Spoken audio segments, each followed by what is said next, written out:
we are generally reading types of NRI accounts or types of accounts in international banking. So why banks keep accounts with each other? क्यों bank अपने आपस में account रखते हैं? To handle payments, receipts, collections, investment, reimbursement in another country, you need another account in a different country. So nostro means our account with you. हमारा दिल आपके पास है. My heart is with you is nostro account. Okay, our money in your account, my bank's account in another country. Vostro, your account with us. America का account India में है, American account in India, आपका दिल हमारे पास है. लोरो account, loro account मतलब किसी और का प्यार, ठीक है, किसी और का अकाउंट किसी और के देश में. A third bank's account in a different country. Let's dive into nostro account. Basic है, बेसिक तो बहुत लोगों के लिए बेसिक भी जरूरी है, जो बिगिनर्स हैं उनके लिए बेसिक जरूरी है. Nostro is a Latin word means hours. Nostro का मतलब होता है आवर्स, हमारा, ठीक है. तो एसबीआई इंडियन बैंक है, तो एसबीआई का होम ब्रांच ओपन करता है एक nostro account Citibank USA में. So that Citibank account is a nostro account for us. This is SBI's one money parked abroad in USD with a partner bank. That is a nostro account. Opposite is the vostro account, Citibank's account in India. ठीक है, बहुत सारे American are investing in India, doing trade, doing businesses, doing having some personal interest or business interest in India. So for them, for their USA clients, Citibank opens an Indian bank here in Mumbai. So that is a vostro account for SBI. SBI calls this is a vostro account. ठीक है. और loro account means their account with them. SBI का account Citibank में है and we all are working in PNB, so we are referring to that account. So we will tell, so in a loro account of SBI, Citibank has parked $2 million.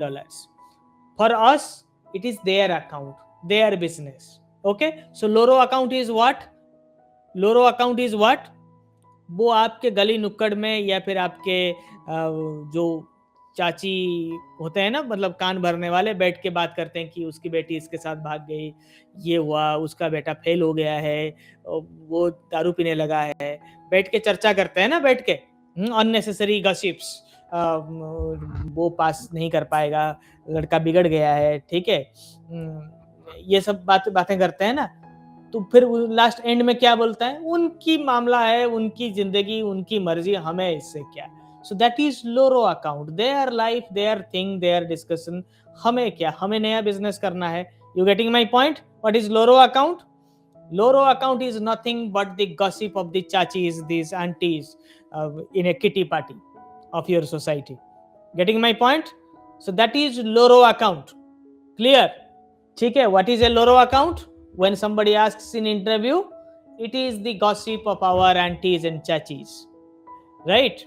No, ऐसा नहीं बोलना है, ये layman के term में आपको मैंने समझा दिया. Loro account is means SBI का सिटी बैंक में अकाउंट है, ठीक है. For SBI it is nostro account, for Citibank it is vostro account.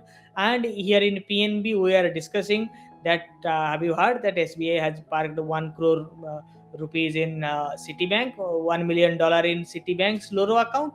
Means that two types of account for a third party's lens, third party's point of view is called as a Loro account. Their matter, their thing.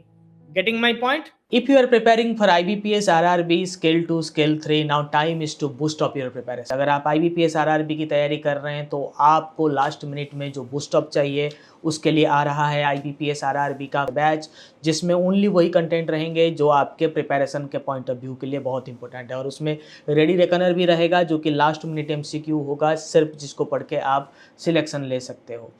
So don't waste your time here and there. Start reading with the focused content so that you get selection in this attempt only. Last year RRB scale 2 reasoning में क्या रहने वाला था? Scale 2 हो scale 3 हो, आसपास ही था sir, कोई बहुत ज्यादा दूर था नहीं. आपको लगे कि इस स्केल 3 में कुछ और आपसे अंग्रेजी पूछ ली होगी, तो ऐसा कुछ नहीं था, सब आसपास ही थे. डिफिकल्टी लेवल सिमिलर ही रहने वाला है क्योंकि सिलेबस भी सिमिलर ही. स्केल 2 रीजनिंग में क्या है, एक्चुअल एग्जाम पैटर्न में क्या था, मेमोरी बेस में आपको साथ बात करूंगा. अटेम्प्ट डिफिकल्टी लेवल की, अगर हम लोग डिफिकल्टी लेवल की बात करते हैं, डिफिकल्टी लेवल था मॉडरेट टू हार्ड, हार्ड से वेरी टफ, यानी कि इजी का तो नाम ही नहीं है भाई। पहले तो आप ये बात दिमाग में डाल लो, इजी तो कुछ अब एग्जाम में आपको मिलने वाला ही नहीं।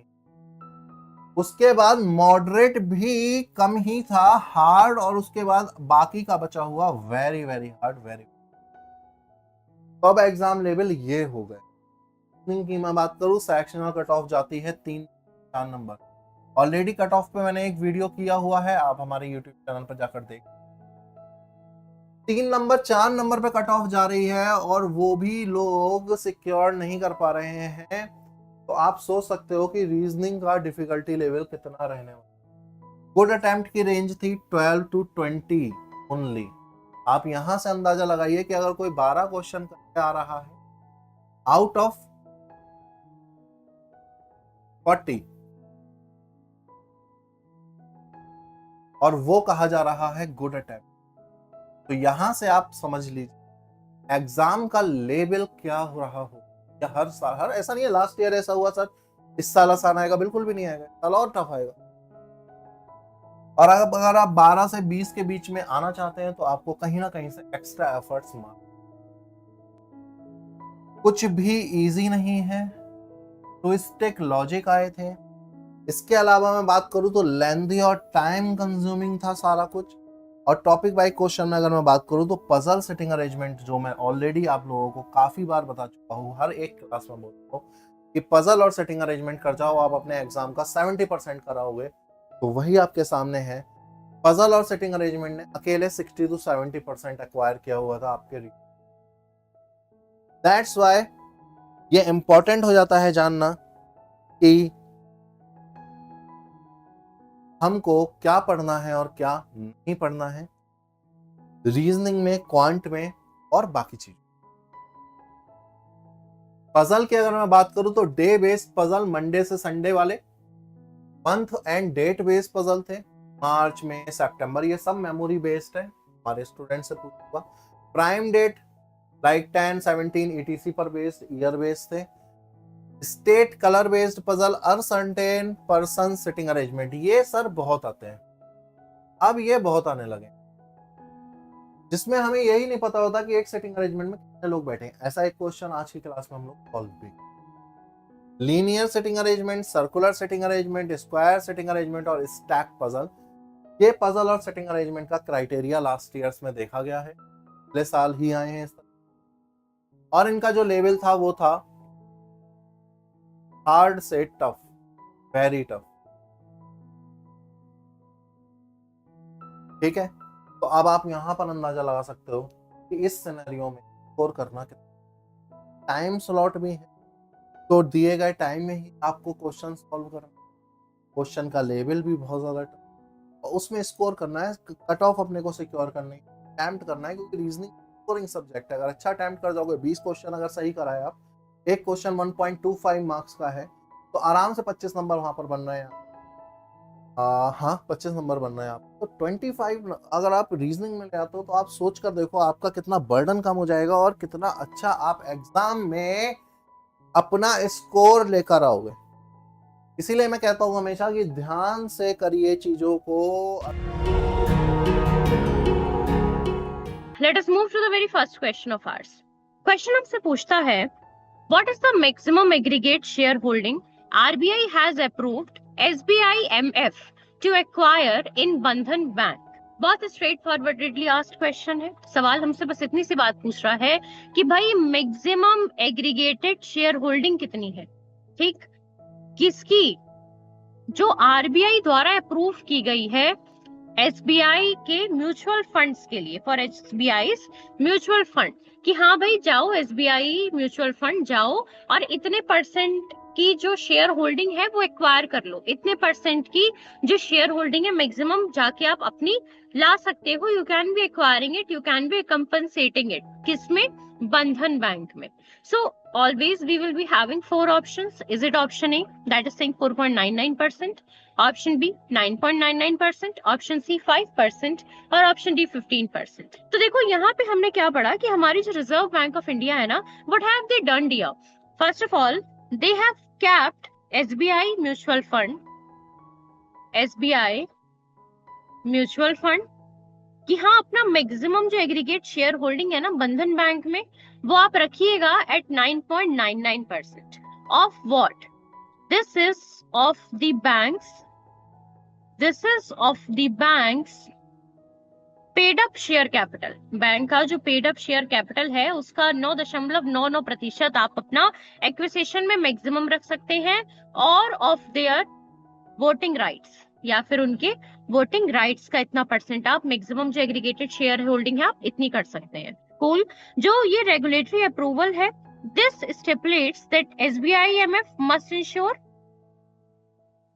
Combined holding, SBI mutual fund की कंबाइंड होल्डिंग होनी चाहिए across what? Across all its schemes. कितने से आगे नहीं बढ़ना है? 9.99% से आगे नहीं बढ़ना है, इस पर्टिकुलर थ्रेशोल्ड से आगे नहीं बढ़ना है at any time, and that's all that you need to know. देखो ये हम अभी जो बात कर रहे थे ना, ये है तकरीबन मार्च स्टार्टिंग की बात, ठीक, या जो फरवरी लास्ट का टाइम पीरियड था तभी डिसीजन लिया गया था। अगर आप लेट मई 2026 जिस टाइम पे हम अभी बैठे हुए हैं, इसका मैं थोड़ा सा आपको बता दूं। So as of late May 2026 SBI mutual funds जो उनकी एग्रीगेटेड होल्डिंग है ना बंधन बैंक में, दैट इज स्टैंडिंग और करंटली दैट स्टैंड्स एट 5.04%। मतलब आप समझ रहे हैं कि आरबीआई की साइड से ही कहा गया था कि मैक्सिमम एग्रीगेशन आपको इतना रखना है, ठीक, कितना रख सकते हो? 9.99% रख सकते हो, और उन्होंने उस चीज को they have work in an compliant manner, compliance पूरा ध्यान रखा रूल रेगुलेशन का। और अभी जो लेटेस्ट हमारे पास मे की इंफॉर्मेशन है 2026 की, तब भी जो मैक्सिमम शेयर होल्डिंग थी एसबीआई म्यूचुअल फंड्स की बंधन बैंक में, that is still standing at 5.04%। दोनों चीजें जरूरी है याद रखना, क्या बताया गया था, क्यों बताया गया था, and at that same time currently how much is it, have they exceeded? क्योंकि अगर ऐसा है कि भाई एक्सीड कर जाएंगे तो फिर वही आपके लिए कुछ और बढ़ जाएगा करंट अफेयर में पढ़ने के लिए, बट उन्होंने नहीं किया है। They are going through the things provided by RBI and that's all that you need to know. So this time my dear the correct answer is saying that RBI approved SBI mutual fund कि हाँ भाई अपना जो कुछ aggregated share holding है कर लीजिए, 9.99% तक की करिएगा, 9.99% की, of what? Of their paid up share capital और of their voting rights. In what? In the name we have gone through for a number of times here, that is Bandhan Bank. Moving ahead to our next question, कोई query हो please feel free. Next question आपसे पूछता है, if SBI MF's holding in Bandhan Bank falls below what percentage will require fresh RBI approval to increase? देखिए question आपसे थोड़ा सा पेचीदा सा है सुनने में, पर आपसे बहुत बेसिक सी बात पूछता है कि एसबीआई ने सॉरी आरबीआई ने क्या बताया हमें पता है। आरबीआई हैज डायरेक्टेड कि हाँ ऐसे कर लो ऐसे कर लो, 9.99% से ऊपर मत जाना, इससे कम रहना, that's the simple thing that we need to know. Question अब आपसे पूछ रहा है कि एसबीआई म्यूचुअल फंड की जो होल्डिंग है ना बंधन बैंक में, वो कितने परसेंट से नीचे अगर गिर जाती है। मान लीजिए कि आरबीआई ने सोचा कि मैं ऐसा कह दूंगा कि 9.99% रहना चाहिए, तो इतनी तो उनमें शर्म होगी कि वो 3% तक तो रखेंगे ना, at least. For an example I am saying this. अब अगर वो 3% से भी नीचे गिर जाते हैं तो क्या होगा? एक पूरा नया सॉर्ट ऑफ गाइडेंस प्रोवाइड किया जाएगा, a new sort of terms and conditions would be rewritten from the side of RBI, और फिर एक फ्रेश एक्विजिशन प्रोवाइड किया जाएगा आरबीआई की साइड से कि हाँ भाई लो अब इसे बढ़ाओ यहाँ से, ठीक। बस क्वेश्चन आपसे पूछ रहा है कि वो मिनिमम परसेंटेज कितना है। मैक्सिमम हम जान चुके 9.99 है, बट मिनिमम कितना है कि भाई ठीक है इससे ऊपर नहीं जाना, पर इसका मतलब ये भी नहीं है कि आप एकदम 0% पे चले जाएंगे। So this time is it going to be option A that is saying 2%, option B 3%, option C 5% और option D that is saying 10%। तो देखो अगर हम एसबीआई म्यूचुअल फंड के एग्रीगेटेड होल्डिंग की बात करें बंधन बैंक में, so this at present this should not this should not be falling below 5%। अगर वो 5% से नीचे गिर जाते हैं तो they would be requiring so as to obtain fresh regulatory approval from RBI. Before what? Before increasing their stake back to 5% or more. मतलब दोनों तरफ से दुविधा वाली स्थिति है। 9.99 से ज्यादा मत जाना और 5% से नीचे मत चले जाना। अगर 5% से नीचे का एक्विजिशन कर लोगे तो ऐसे केस में आपको क्या करना पड़ेगा, जब भी आप 5% पे वापस लौटेंगे या आप 5 से ऊपर जाएंगे तो उस टाइम पे आपको एक पूरा रीरिटन क्लॉ फॉलो करना पड़ेगा। That's the only thing that you need to know. ठीक, so this time the correct answer is C, which is saying 5, it is supposed to be 5%, जो कि कहता है कि if aggregate holding of SBI mutual fund falls below 5%, so the prior approval of RBI will be required, ताकि उसे 5% से या तो मतलब 5% पे ले आया जाए या उसे 5% से थोड़ा सा बढ़ा के ऊपर ले जाया जाए। जितना भी वो ऊपर जाना चाहते हैं वो जा सकते हैं। Cool. So this time that's all that you need to know. So let's start with vocabulary words. The first word we have pillage. Pillage means lootna, destroy karna, kharab karna, plunder. The terrorist pillaged the city. उजाड़ दिया जिसको बोलते हैं. Next one we have fervent. Fervent means बहुत ज़्यादा उत्साहित होना, enthusiastic. He is a fervent child. Next one we have flout. मतलब किसी चीज को obey ना करना. Defy, disregard. One should not flout the traffic rules. Next one we have absolve. किसी को दोष मुक्त करना. Discharge, exonerate. The pardon absolve them of all the crimes. Next word we have impoverish. कमजोर होना, weaken. The soil was impoverished by annual burning. Next one is apprehend, arrest karna. A warrant was issued, but he has not been apprehended. Next word is zeal. Zeal होता है जोश होना, passion. He has a lot of zeal for privatization. हम word भी use करते हैं zeal and zest. ठीक है? Indict means charged with. His former manager was indicted for fraud. Next one we have combat. Combat means किसी चीज को tackle करना. She dedicated her life combating poverty. Next one is supervene, follow करना. Team members supervene their leaders. And last one we have dawdle. Dawdle means time को waste करना, waste time. The teacher warned the student that he will be punished if he dawdled again. So next start with error spottings. So the first sentence we have, we already watched this movie, so we will watch the other one. हाँ जी भी, when we use already word हम use करते हैं present perfect में normally. तो present perfect में use करेंगे तो क्या आ जाएगा, we have already watched. ठीक है, past में यूज नहीं करेंगे. Next, very simple. When the word yet is given, जब yet वर्ड यूज किया हो तो हमने क्या करना है, प्रेजेंट परफेक्ट का नेगेटिव सेंटेंस यूज करना है.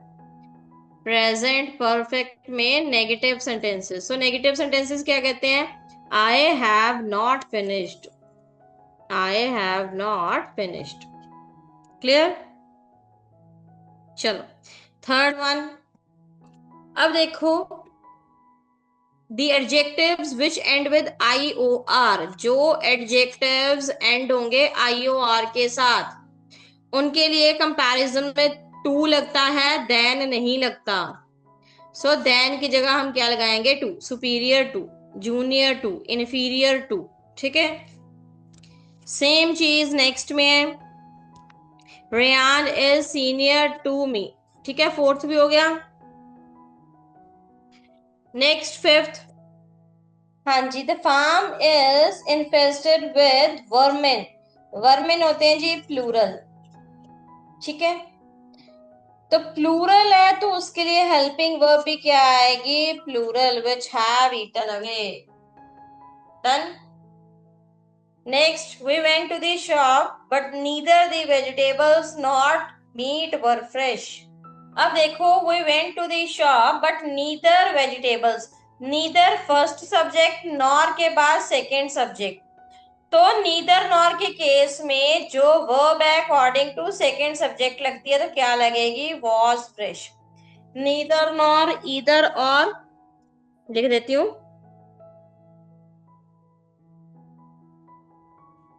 neither nor, either or, not only but also. इस केस में वर्ब और प्रोनाउन जो लगेगी according to second subject, second subject के अकॉर्डिंग लगेगी. ठीक है जी. सेकेंड सब्जेक्ट प्लूरल है तो प्लूरल लगेगी वर्ब, और सेकेंड सब्जेक्ट सिंगुलर है तो सिंगुलर लगेगी. Next, the number of students applying for management course in this university have gone up. अब हमने बोला था अगर सेंटेंस में द नंबर ऑफ आ जाए, the number of, the amount of, the quantity of, the quality of, the ratio of, the proportion of, कुछ भी ऐसा आ जाए तो जो verb है वो क्या यूज होगी? सिंगुलर यूज होगी. किया था हमने. Last, the book was promoted by a notable actor and a number of copies. अगर a number of आ जाए और a great many आ जाए तो verb क्या आ जाएगी? प्लूरल. लिख देती हूं. अगर हमारा जो सब्जेक्ट है the number of, the amount of, the ratio of, the quality of, कुछ भी ऐसा आ जाए तो वर्ब क्या आती है? सिंगुलर. अगर हमारा सब्जेक्ट क्या हो? A number of, a great many, तो वर्ब क्या होगी जी? प्लूरल. क्लियर है? Hello everyone, welcome to the new session of quadratic equation. पिछले सेशन में हमने क्वाड्रेटिक इक्वेशन, लीनियर इक्वेशन पढ़ी थी. आज क्वाड्रेटिक पे क्वेश्चंस बनाएंगे. कुछ क्वेश्चंस हमने लास्ट टाइम किए भी थे. इस क्वेश्चन से स्टार्ट करेंगे. X square minus 20x plus 96 equal to 0. तो मैंने आपको क्या बताया था? a इक्वल टू 1 है which is greater than 0. Step 1 done. a into सी, 1 इंटू 96 विल बिकम 96. स्टेप 3, 96 को फैक्टर्स करेंगे, ऐड करके 20 बनता हो. 12 एंड 8. स्टेप 4, इसको a से डिवाइड देंगे. और स्टेप 5, b का साइन नेगेटिव है तो सिर्फ b का साइन पलटे हैं, c का नहीं.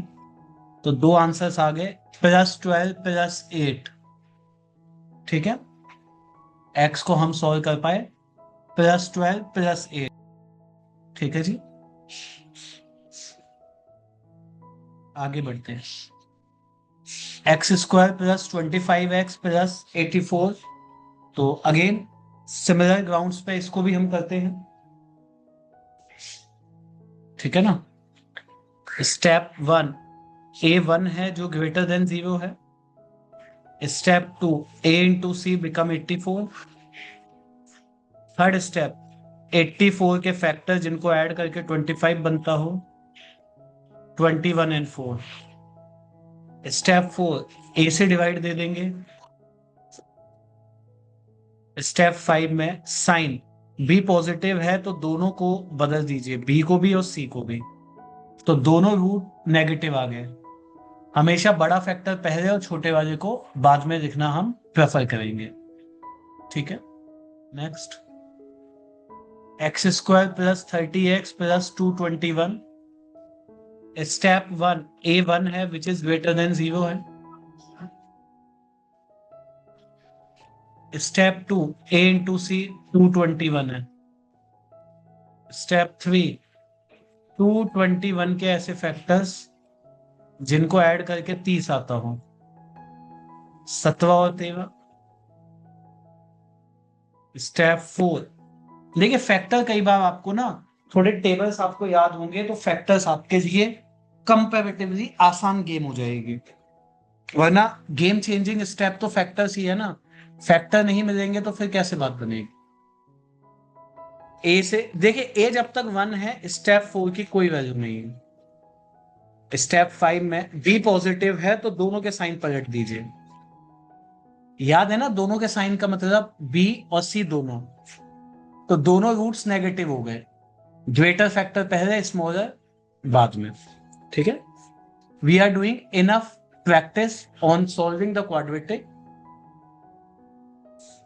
तो ऐसा नहीं रहेगा कि भाई किसी टाइप का या कुछ पर्टिकुलर हम ना सॉल्व कर पाए।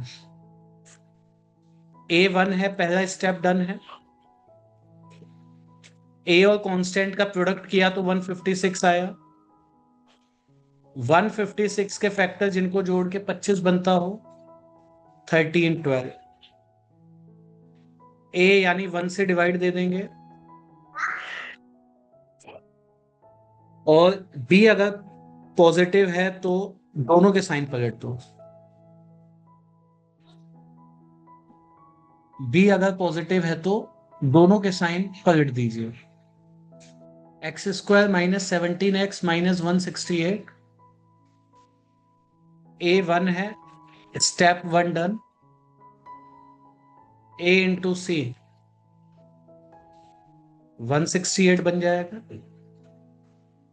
168 के ऐसे फैक्टर्स जिनको घटा के 17 आता हो, 24 एंड 7। चौथे स्टेप में 1 से यानी A से डिवाइड देंगे, और फिफ्थ स्टेप में अगर B नेगेटिव है तो B का साइन पलट दीजिए, C का साइन एज इट इज। तो B का साइन अगर फ्लिप करेंगे तो प्लस हो जाएगा, C माइनस, यानी बड़ा फैक्टर जो पहले लिखेंगे वो पॉजिटिव है, उसके बाद जो फैक्टर लिखेंगे वो नेगेटिव है। ठीक है, हमेशा greater factor followed by the smaller one. Order हमेशा हमने मेंटेन करना है। ठीक है, next, x square plus 24x minus 180। इसको बना के देखेंगे सब, फिर डिस्कस कर लेते हैं इसको भी। पहला A1 है which is greater than 0। A into C 180 है। 180 के फैक्टर्स जिनको सब्ट्रैक्ट करके 24 आता हो, 30 एंड 6। फोर्थ A यानी 1 से डिवाइड देंगे, एंड फिफ्थ B पॉजिटिव है तो दोनों के साइन पलट दें। दोनों के साइन पलटने का मतलब B पॉजिटिव है तो बिकम नेगेटिव, और C नेगेटिव है तो become positive. That's the meaning of flip the science. ठीक है दोस्तों, जो अभी तक का पोर्शन था, हमने कैपिटल मार्केट का पोर्शन डिस्कस किया था। आज मैं एक इंपॉर्टेंट पोर्शन डिस्कस करूंगा जिसका नाम है नेगोशिएबल इंस्ट्रूमेंट एक्ट 8081। सो नेगोशिएबल इंस्ट्रूमेंट एक्ट 8081 की दोस्तों बात किया है तो इसकी सबसे पहले बात कर लेते हैं। क्वेश्चन आता है इसकी डेफिनेशन। नेगोशिएबल इंस्ट्रूमेंट एक्ट की डेफिनेशन सेक्शन 3 में दी गई है, सॉरी 13 सॉरी सेक्शन 13 में इसकी डेफिनेशन दी गई है। क्या बोलती है? According to section 13, a negotiable instrument means a promissory note, bill of exchange or check payable either order or to bearer। एक प्रकरण में लिखित का अर्थ है वचन पत्र, विनिमय का बिल या चेक या आदेश या वाहक को दे। ठीक है, तो पहली क्वेश्चन आ गया पर नेगोशिएबल इंस्ट्रूमेंट एक्ट का डेफिनेशन सेक्शन 13 में दोस्तों डिफाइन की गई है, ये आपको पता होना चाहिए। आगे बात करते हैं दोस्तों कि नेगोशिएबल इंस्ट्रूमेंट एक्ट जो होता है वो दो शब्द से मिलकर बना है, एक नेगोशिएबल और दूसरे का नाम है इंस्ट्रूमेंट। तो नेगोशिएबल इंस्ट्रूमेंट एक्ट की बात करते हैं तो इसको जो आएगा, तो ये लोग जो एक्ट आया था तो 8081 में पहली बार इस एक्ट को लाने की जरूरत पड़ी दोस्तों। ठीक है, अगर 8081 की हम बात करते हैं यहाँ पर तो 8081 में जरूर आया, लेकिन ये क्वेश्चन एकदम आ चुका है कि नेगोशिएबल इंस्ट्रूमेंट भारत में पहली बार लागू कब से हुआ, ये किन दो शब्दों से मिलकर बना है और उन शब्दों का अर्थ क्या है, तो जरा समझिए। सबसे पहले 1 मार्च 8082 से ये पूरे भारत में लागू होता है। जानना, ये एक्ट बना था 8081 में लेकिन लागू हुआ था 1 मार्च 1882 से। ठीक है, ये ध्यान रखिए। नेगोशिएबल इंस्ट्रूमेंट दो शब्द बनाए, नेगोशिएबल देन द दूसरा है इंस्ट्रूमेंट। नेगोशिएबल का मतलब क्या होता है? नेगोशिएबल मतलब लाइक ट्रांसफर। ठीक है, नेगोशिएबल यानी कि ट्रांसफरेबल। ठीक है, और इंस्ट्रूमेंट का मतलब क्या होता है? लाइक अ डॉक्यूमेंट्स। ठीक है, तो ट्रांसफरेबल ये डॉक्यूमेंट कह सकते हैं। यानी नेगोशिएबल मींस होता है कि ऐसे एसेट या ऐसे एसेट जिनको आसानी से ट्रांसफर किया जा सकता है आसान शर्तों पर। ठीक है, ये आपको ध्यान रखना है। सॉरी फ्रेंड, थोड़ा सा अर्जेंट बोलता। सो यहाँ पर नेगोशिएबल इंस्ट्रूमेंट का मतलब समझिएगा, नेगोशिएबल मींस ट्रांसफरेबल, इंस्ट्रूमेंट मतलब डॉक्यूमेंट, यानी ऐसे रिटन डॉक्यूमेंट जो आसान शर्तों पर या कह सकते हैं कि कुछ खास शर्तों के साथ में आसानी से ट्रांसफरेबल किए जा सकते हैं। ठीक है, तो ट्रांसफरेबल को आप याद रखना है। ट्रांसफरेबल यानी कि इंडोर्समेंट। ट्रांसफरेबल का मतलब एक होता है endorsement. What is the meaning of endorsement? Endorsement मतलब जब आप उसको एक से ज्यादा बार किसी दूसरे को ट्रांसफर करते हैं, तो ये इंडोर्समेंट का पार्ट होता है। ठीक है, और ये एक्ट 18 में आता है। देखिए ध्यान से, ओपन कीजिए। यस, ठीक है, इंडोर्समेंट यानी कि जिसको बार बार ट्रांसफर किया जाए। फॉर एग्जांपल, एक चेक मैंने मान लीजिए कट करके ए को दिया है, और ए ने वो चेक जो है बी को ट्रांसफर कर दिया, और बी ने उसको सी को ट्रांसफर कर दिया, सी ने उसको डी को ट्रांसफर कर दिया। क्या हो रहा है? इंडोर्समेंट हो रहा है। तो जब एक से ज्यादा बार चेक को ट्रांसफर किया जाता है तो क्या हो जाता है? हमारा इंडोर्समेंट का पार्ट होता है। तो देख लीजिएगा। अब इसको देखिए, unlimited time transfer till maturity, यानी नेगोशिएबल इंस्ट्रूमेंट जो होते हैं उनको उनकी मैच्योरिटी तक कितनी ही बार ट्रांसफर किया जा सकता है। ठीक है, अब मैच्योरिटी कितनी होती है भाई? तो ये आपको बताऊं चाहिए। According to negotiable instrument act के तहत जितने भी नेगोशिएबल इंस्ट्रूमेंट है, लाइक का जैसे कि चेक हो गया, ठीक है, तो इसकी वैलिडिटी जो होती है कितने टाइम की होती है? बताइए, चेक का वैलिडिटी पीरियड कितना होता है? तो दोस्तों ध्यान रखना, 90 दिन का टाइम है। आज के डेट में डीडी जो होता है वो भी 90 दिन का टाइम पीरियड होता है, यानी कि 3 महीने। 3 महीने के बाद क्या होता है? चेक आपका स्टेल हो जाता है। स्टेल यानी क्या होता है? बासी चेक, पुराना चेक। देन उस केस में आपको न्यू चेक इशू करना पड़ता है, राइट? ठीक है, और अगर डीडी है तो उस केस में नया डीडी आपको इशू कराना पड़ेगा, या उसी डीडी को री इशू कराना पड़ेगा। ठीक है, राइट? तो ये ध्यान रखना, नेगोशिएबल इंस्ट्रूमेंट की जो है इसको भी ध्यान रखिएगा। ठीक है, तो अब यहाँ पे देखिए किस प्रकार से चीजें चलती हैं। आगे देखिए एक और क्वेश्चन जो इंपॉर्टेंट है, ठीक है, वो भी मैं आपसे पूछूंगा। Cheque maturity period 3 month after date the invalid stale cheque हो जाएगा। अब मेरे एक सवाल उठता है, नेगोशिएबल इंस्ट्रूमेंट वो होंगे जो आसानी से किसी को भी ट्रांसफर किए जाते हैं किसी भी आसान शर्तों के साथ में। ये बताइए, इंडियन करेंसी जो होती है क्या वो नेगोशिएबल इंस्ट्रूमेंट का पार्ट है? देखिए ध्यान रखिएगा, इंडियन करेंसी किसी भी में नेगोशिएबल इंस्ट्रूमेंट नहीं है, लेकिन क्वेश्चन एग्जाम में बना हुआ है currency note not considered in negotiable instrument. देखो करेंसी नोट क्या है? करेंसी नोट एक रंग बिरंगा कागज का टुकड़ा, ठीक है, उस रंग बिरंगे कागज पे कुछ वैल्यू मेंशन कर दिया, मान लीजिए 100 रुपए, 10 रुपए, 5 रुपए, 100,000 रुपए, 500 रुपए, कोई वैल्यू मेंशन कर दिया। बट उस रंग बिरंगे कागज टुकड़े की वैल्यू तब तक नहीं है जब तक कि एक लाइन आरबीआई गवर्नर की उस पर ना लिखी हो कि मैं धारक को इतने रुपए देने का वचन देता हूँ। यहाँ पे सिग्नेचर किसको होगा? जब ये लाइन इस पे लिखती है तो behalf of government of India, RBI उस नोट क्या करता है? एक वैल्यू प्रदान करता है। उस कागज के नोट के बदले आप उतने मूल्य की कोई दूसरी वस्तु एक्सचेंज कर सकते हैं। बहुत ध्यान समझिएगा। एक बहुत छोटी सी स्टोरी है दोस्तों, थोड़ा आइडिया लगेगा आपको। लंदन में क्या होता था? पहले चलता था गोल्ड स्टैंडर्ड। अब गोल्ड स्टैंडर्ड में कोई भी व्यापारी, मान लीजिए ए नाम का व्यापारी है तो बी नाम का व्यापारी को सामान चाहिए, तो क्या करते थे एक दूसरे? एक तो था बार्टर सिस्टम, एक दूसरे माल एक्सचेंज करना, और बाद में क्या हुआ कि ये इसको गोल्ड देगा और उसके बदले कोई ना कोई एसेट परचेज करेगा। जैसे मान लीजिए गेहूं, चावल, कुछ भी तौलिया वगैरह परचेज कर दी उन्होंने, ठीक है, अब गोल्ड दिया। या बहुत सारे लोग क्या करते थे कि अगर बार्टर सिस्टम के तहत हमारे पास कुछ नहीं है तो हम गोल्ड तो देते ही। अब गोल्ड क्या होता है? एक के पास में गोल्ड के बड़े भंडार इकट्ठे होने लगे, ठीक है, गोल्ड ज्यादा इकट्ठा हो गया इसके पास में। अब इसने कहा कि लोग मुझसे लेन देन करने तो आते ही हैं, क्यों ना उनके गोल्ड के बदले जितने का गोल्ड दिया उतने मूल्य का मैं उनको एक रिटन, यहाँ पर एसेट के लिए क्या दे दिया? एक रिटन डॉक्यूमेंट दे दिया, एक रसीद दे दी, रसीद, रिसिप्ट, जिसपे लिख दिया कि मैं धारक को इतने रुपए देने का वचन, तो इतने इतने गोल्ड के मूल्य के बराबर वस्तु देने का वचन देता हूं। तो जो गोल्ड का मूल्य, मान लीजिए गोल्ड का मूल्य 100 रुपए, तो 100 रुपए की दे दी चीज उसको कि भैया 100 रुपए का एक कागज तोड़े जाओ, ये रसीद है आपके पास में, और आपको कल को अगर जरूरत पड़ेगी तो ये 100 रुपए की रसीद मुझे वापस करना और गोल्ड लेके चले जाना अपना वापस में। बी ने कहा तो बढ़िया चीज है भाई।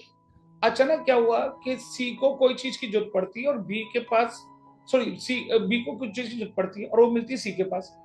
अब वो कहता है कि मैं पहले ए के पास जाऊंगा, गोल्ड लूंगा, फिर गोल्ड लेके जाऊंगा, उसके बाद सी के पास वहां रख के लूंगा।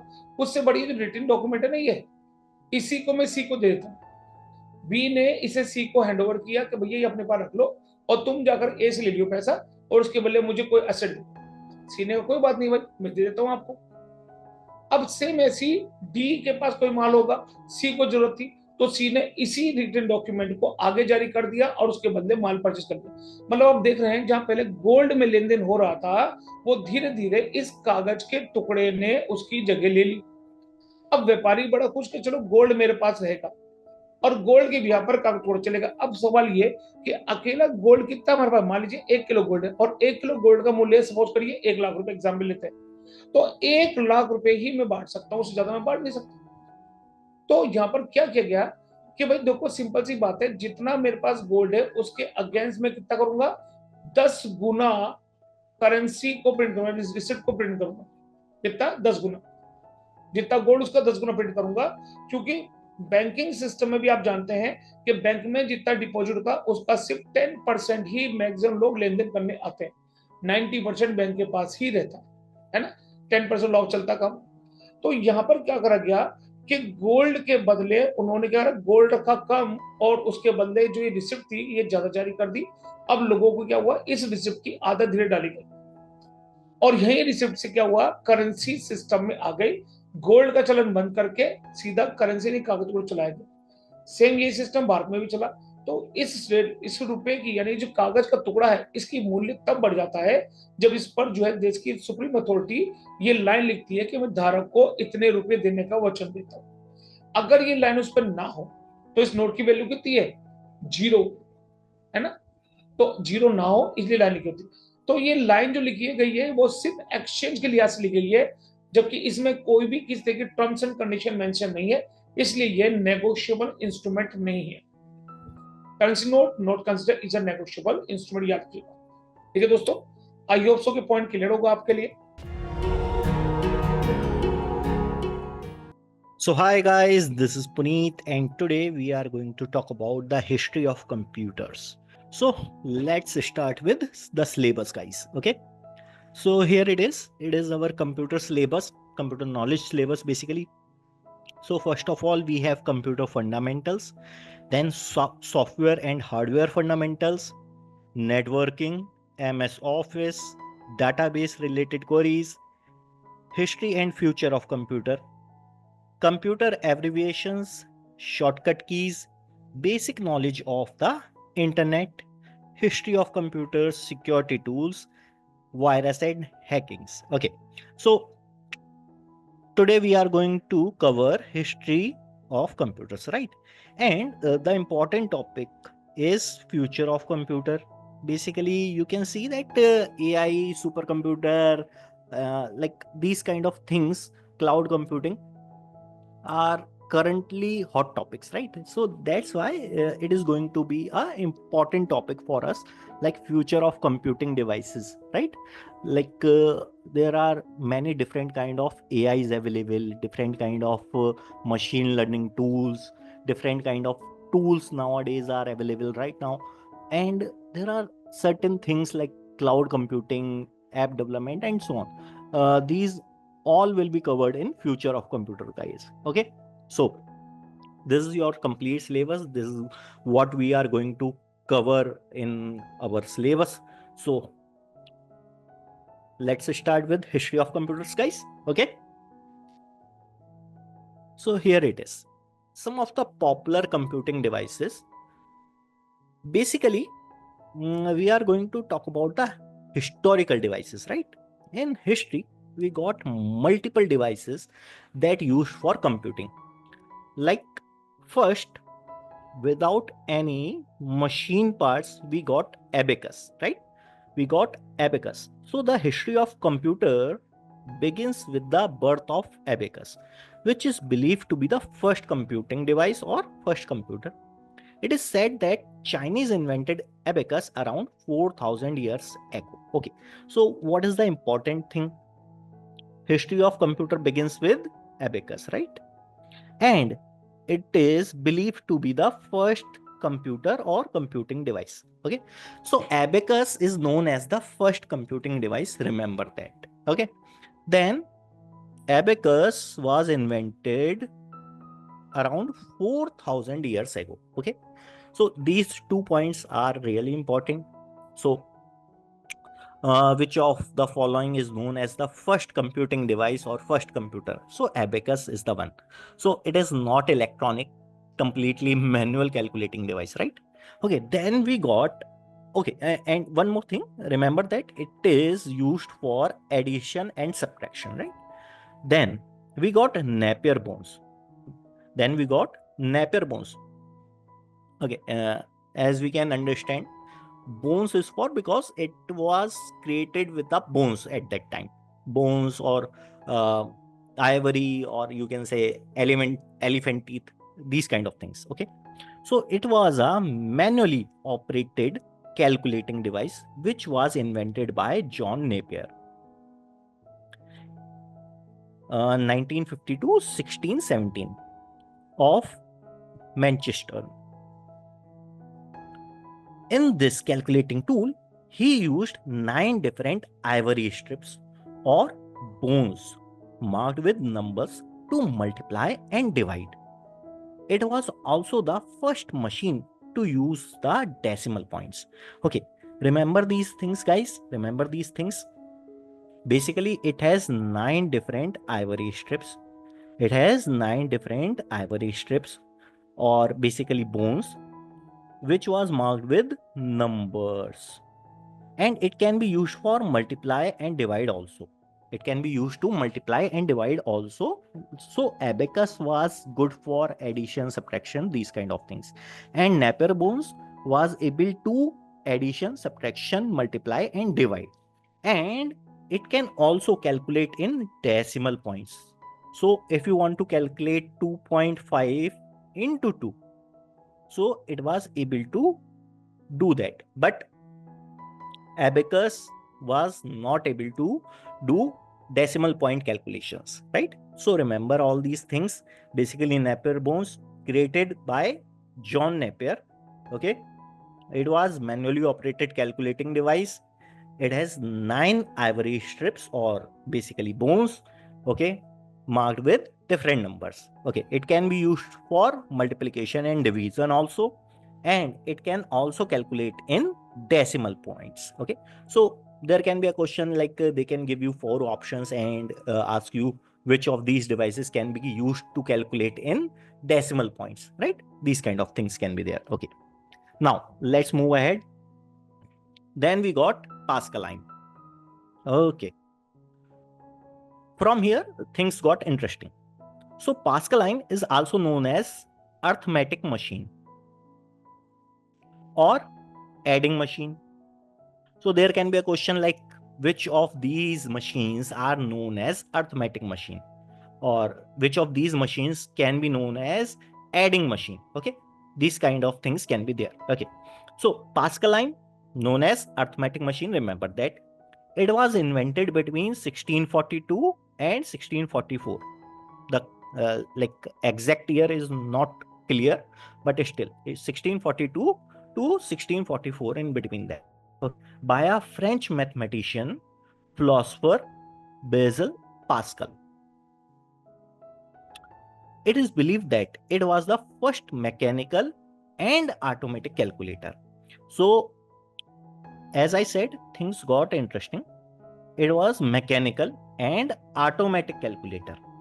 So first, mechanical calculator, which works on gear and pulleys, these kind of things. Like in the box, we have gear and pulleys, which were used to calculate the numbers, right?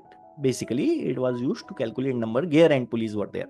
In previous 2 devices like abacus and Napier bones, we have strips that we place on a certain position to calculate some calculation, or in abacus you move beads manually. But in Pascaline, you enter a number, presses some gear or pulley, you move some gear and pulley, and it can help you to calculate addition, subtraction, these kind of things. Okay. So remember, arithmetic machine or adding machine, invented between 1642 and 1644, invented by Basil Pascal, and it was first mechanical and automatic calculator.